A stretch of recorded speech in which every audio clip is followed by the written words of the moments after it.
Yeah. Let's talk about Mary Adams. Let's talk about Mary Adams. When I say kissing ass, asses were kissed.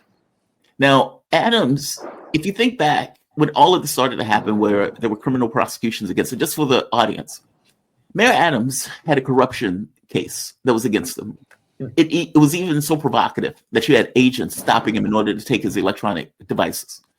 And it was clear that he was going to be prosecuted. They were going after him. Now, Adams has said this was a political prosecution, that this was because he was going after Joe Biden on the issue of immigration. At the very least, this is one of the things Adams pointed out.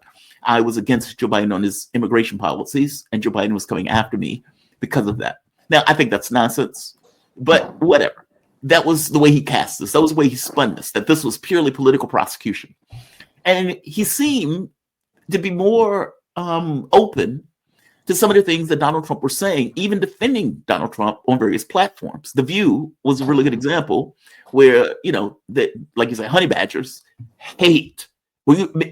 God, man, if you could encapsulate the hate that they have of Donald Trump on The View, it like just examine. Like they hate his guts, almost like flesh to bone, from lungs to air. They hate his guts. Mm-hmm. And so when Adams goes on the show and they're thinking, well, clearly he's going to attack Trump too. When we, prod him a little bit, he defended Trump. He's like, well, they call me a fascist. I don't think he's a fascist. I don't think this stuff is beneficial. Shocked the hell out of all of them on The View.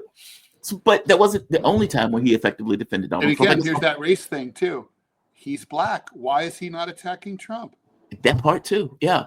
And so now Adams, the Justice Department, has just come out effectively saying, we believe that the prosecutions against Adams should stop, which means that the prosecution against Adams are probably going to stop.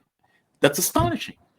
Give me your take on this. I wanted to give an overview to the audience just so they could get a little bit of context on why this is such a wild story. Adams is a Democrat. He's mayor of New York City. You would expect that he would toe the Democratic line. He is not. And Adams was willing to point out, hey, man, your immigration policies are a pain in my ass. You're causing me problems. A, you're not giving me money to accommodate all of the immigrants that are coming into the city. And B, your policies are making the issue worse. Joe Biden didn't like hearing this. So when Joe Biden went for the United Nations, he did not stop to talk to Adams at that stop, which showed a breakdown in the relationship between the two. I mean, Adams is head of the largest city, or one of the largest cities in America. Give me your take on this. What's going on with the story? I'm fascinated by this. Well, first of all, about that little slight, I mean, Joe Biden was a baby. It's like this is the people's business. It's not about this is the crisis in New York City in terms of its budgetary crisis and the migrant crisis is real and big. And, you would prefer to see these things handled the way that, say, Obama and, Chris Christie, the governor of New Jersey at the time, were able to completely push partisan politics aside and work on the Superstorm Sandy cleanup effort. And, by all accounts, Christie was very pleased with the response of the federal government and the coordination with Obama. And that's the way these things are supposed to be done. Biden was a child, and it's like, even if he's personally like, fuck that guy, on secret, he's allowed to do that. But like, it's not about him, and it's not about Adams. It's about the people of New York City, and it's about a problem that needs to be solved. Yeah. And then later you can like slam down the phone and be like, I hate that fucking guy. That's fine. But he doesn't do that. I don't know. So, what's he? I mean, what you said is exactly right. The way we've gotten to this point, he said a lot of nice things about Trump.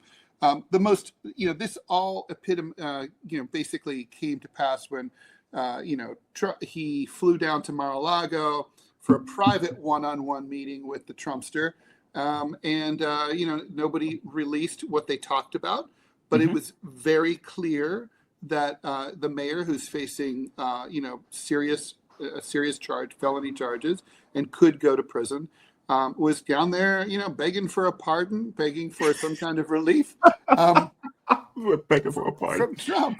He was. I mean, he wasn't the first or the last. There's a whole parade of people down there looking for that. And I don't even really blame him. What I blame him for is remaining in office. When he faces charges that are directly related to his ability to do his job. I mean, Right. it's not like he was charged with DUI, let's say. It's like, well, he can still be mayor, and it's like, okay, I won't drive. Okay, I have a chauffeur.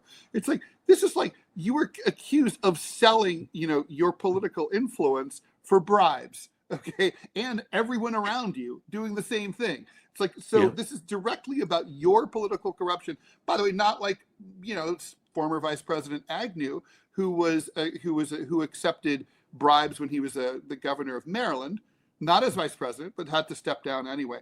This is not even about something, Mayor Adams did when he was in the police department, right? This is pertinent to his current position, and he's still there. He shouldn't be there. He should have stepped down. But I don't blame him for, given everything else. I don't blame him for, going to look for that. He's not going to be. I would be shocked if he ran for re-election next year. Yeah. If he does, he will lose badly, because this will getting all any of his opponents have to say is he went to Trump, sucked up to Trump. Trump got him off the hook. He's corrupt as hell, and every New Yorker will be like, yeah. And New Yorkers have long memories. They punished Michael Bloomberg over something that had happened 4 years earlier. I won't get into all the machinations of when he decided he wanted to get a third term. And New Yorkers were just furious about that. So they held that against him, and so I mean that's how we got De Blasio. It's instead of Bloomberg's chosen anointed successor. So New Yorkers will not. I mean, Adams' mayoralty is finished.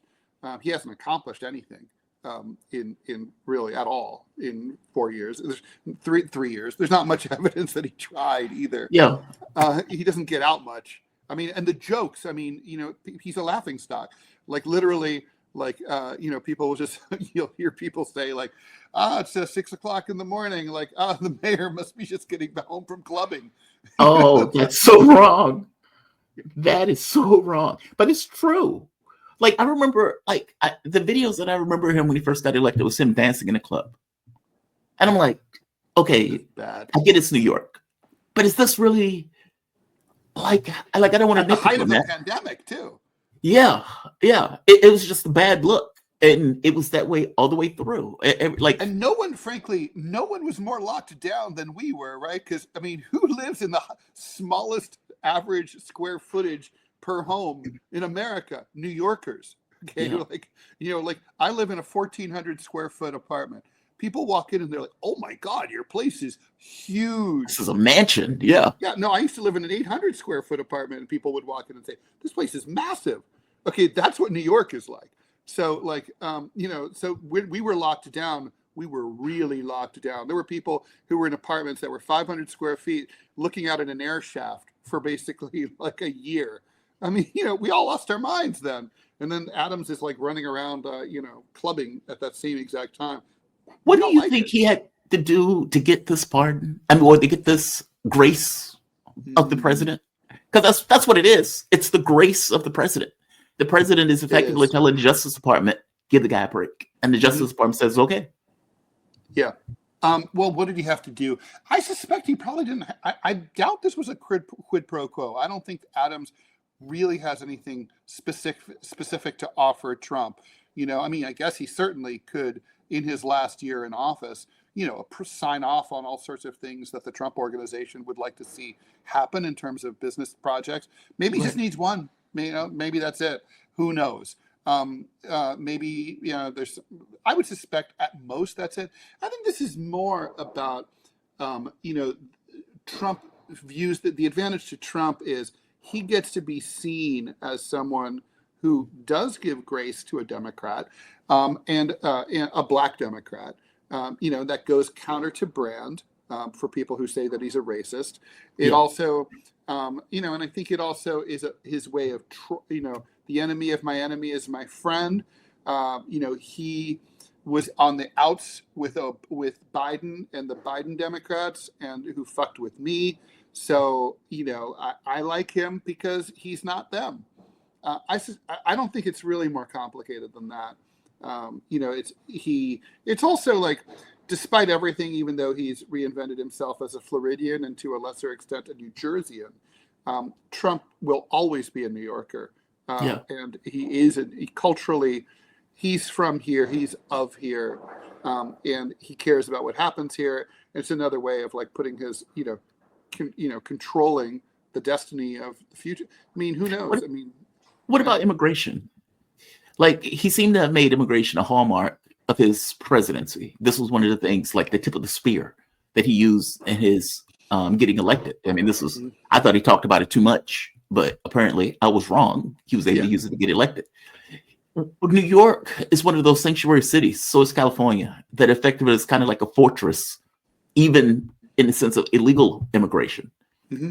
Is the deal effectively, I will lay off on that issue, that we dovetail on that issue, that for all intents and purposes, this was one of the main things Adams was complaining about, of so much money from New York was going into dealing with the immigration issue. Do they dovetail?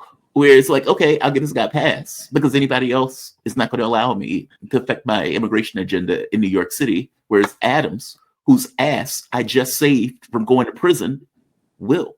Is it that? Jamal, that's really good. I hadn't thought of that, but yes, you're right. Well, thank you, Ted. I appreciate that. Clearly, I think that's right. I think that probably was part of the quid pro quo, and we've seen a little bit of signaling.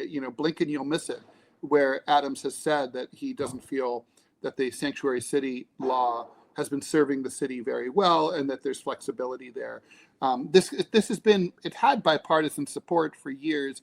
I mean, man, there's no city in the country that is more open to immigration than New York culturally. Right. And we like it. It's like what makes the city interesting and vibrant.